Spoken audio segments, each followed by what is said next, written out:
Breaking news, isa na namang sundalo ng IDF ang kumpirmadong nasawi sa bakbakan na nangyayari sa loob ng Gaza sa pagitan ng Israel at ng Hamas. Partikular mga kaibigan sa pagpasok ng Israel sa sentro ng Gaza sa Deir al-Bala. Samantala, sumagot ang Iran sa mga pahayag ng United States of America at Israel na muli nitong aatakihin ang kanilang bansa kung kanilang ipagpapatuloy ang kanilang nuclear program. Ngayon, ayon mismo sa presidente ng Iran na si Masoud Pezeshkian, handa na silang muling makipaggera sa Israel.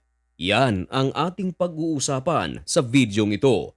Pero bago ang lahat ay huwag kalimutang mag-subscribe. Samahan na rin ng like ang videong ito at i-click ang notification bell. Napakalaking tulong yan para sa akin.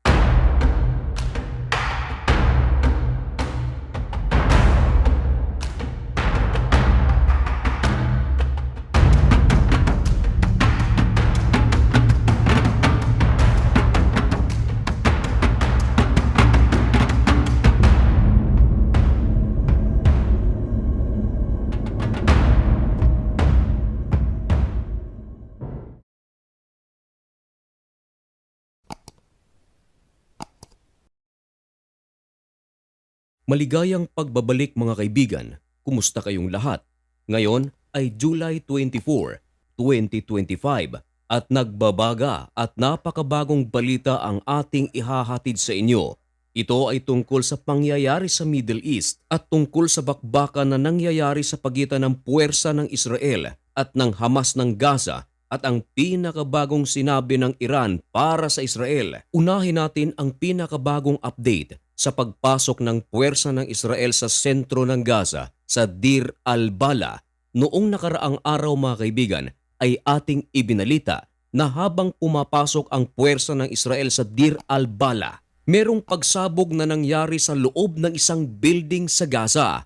Unfortunately, nandoon ang isa sa mga sundalo ng IDF na nagngangalang Staff Sergeant Amit Cohen. Nasawi ito at pagkalipas lamang ng ilang oras mga kaibigan, meron na namang ibinalita ang IDF sa pamamagitan ng The Times of Israel na meron na namang isang sundalo ng Israel ang kumpirmadong nasawi. Siya ang inyong nakikita sa larawan sa videong ito.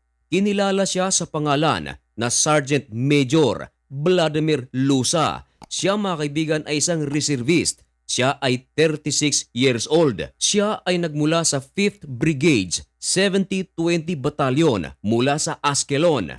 Ang pagkasawi ni Vladimir Lusa ay iniulat matapos mapaulat na merong 18 ka mga tao ang nasawi dahil sa ginawang strike ng Israel sa Gaza. At pagkatapos na maiulat ang kumpirmadong 18 na nasawi, naglabas din ng balita ang Hamas. Ayon sa ulat ng Hamas, merong 20 ka mga tao sa Gaza ang nasawi at ang kanilang ikinasawi ayon sa Hamas ay hindi dahil sa airstrike ng Israel, kundi nasawi sila sa matinding gutom. At dahil mabilis na kumalat ang ibinalita ng Hamas, agad na tumugon ang IDF o ang gobyerno ng Israel. Agad na nagsagawa ng investigation ang Israel at ang figure na sinasabi ng Hamas ayon sa Israel, ito ay under-verified pa lamang. Nako, kung sakaling totoo ang inulat ng Hamas na ito ay nasawi dahil sa matinding gutom, mai-imagine natin na talagang napakahirap ng sitwasyon ngayon sa Gaza. Dahil kung atin itong ikukumpara sa ating bansa,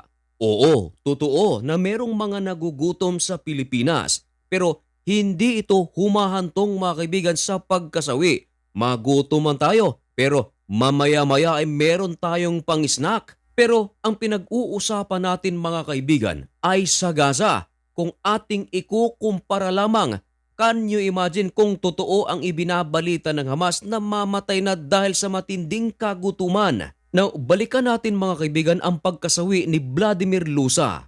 Ayon sa preliminary investigation result ng IDF na ang pagkasawi ni Lusa, ito ay dahil sa pagguho ng isang building. Sanhi ito ng isang matinding pagsabog habang nagsasagawa sila ng operation sa Rafah area at nilinaw ng Israel na ang sumabog, hindi ito mula sa Israel, kundi ang pagsabog na nangyari mga kaibigan, ito ay dahil sa itinanim na bomba ng Gazan fighters. Ito ay ayon sa IDF. Si Lusa, ang ika-456 na sundalo ng Israel ang nasawi mula nang magbakbakan ang Israel at Hamas noong October 7, 2023. Sa kabilang dako mga kaibigan, Iran nagsalita na sa pamamagitan ng presidente nito na si Masoud Pezeshkian. Ayon kay Pezeshkian, Iran handa nang muling makipaggyera sa Israel. Ang mga pahayag ni Masoud Pezeshkian ay bilang tugon sa mga naunang pahayag ng presidente ng Amerika na si Donald Trump at ng Israel, sapagkat alam na siguro ng lahat na merong banta ang Israel at United States of America na kanilang muling aatakihin ang Iran kung hindi nila ihihinto ang kanilang patuloy na pagsasagawa ng nuclear weapon. Ayon kay Masoud Pezeshkian na inulat ng Al Jazeera na hindi nila ihihinto ang kanilang nuclear program. Ayon sa mga eksperto, dahil sa mga pahayag ng Iran na hindi nila ihihinto ang kanilang nuclear program, walang choice ang Iran. Ang kanila lamang paraan upang ito ay maisagawa, kinakailangan itong labanan ang United States of America at Israel.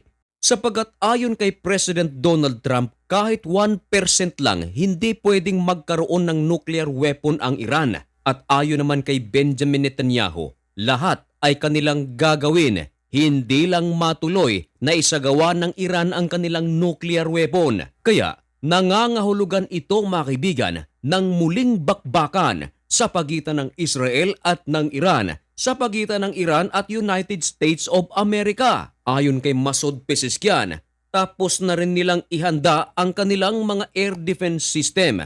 Meron ditong mga wasak pero kinumpuni na. Dagdag pa ni Masoud Pezeshkian, matagal na raw silang nakahanda kung muling umatake ang Israel. Ipinapalabas din ni Masoud Pezeshkian mga kaibigan na hindi raw saved by the bell ang ceasefire sa pagitan ng Israel at ng Iran. Inamin naman ni Masoud Pezeshkian na matinding pinsala ang natamo ng Iran dahil sa mga airstrike ng Israel. Pero inamin din ni Masoud Pezeshkian na malaki rin ang pinsala na natamo ng Israel dahil sa kanilang mga ballistic missile attack. At hindi raw sila magdadalawang isip na gawin ito muli kung sakaling muling umatake ang Israel. Kahit na bukas, sa susunod na linggo o kailanman gusto ng Israel. Nako, sa mga pahayag ng magkabilang panig, matinding gulo na naman ito. Sana nga ay hindi na sila muling magkagera at ang kanilang sitwasyon ay isa sa ating mga tututukan dito lang sa channel na ito. Kaya manatiling updated. At baka naman bago ka lang sa channel na ito at kung gusto mo ang ganitong mga content, baka naman pwedeng makahingi ng kaunting pabor, isubscribe mo na ang napakaliit nating channel na ito. Hanggang dito na lamang muna ang videong ito. May God bless you and thank you so much for watching. Goodbye!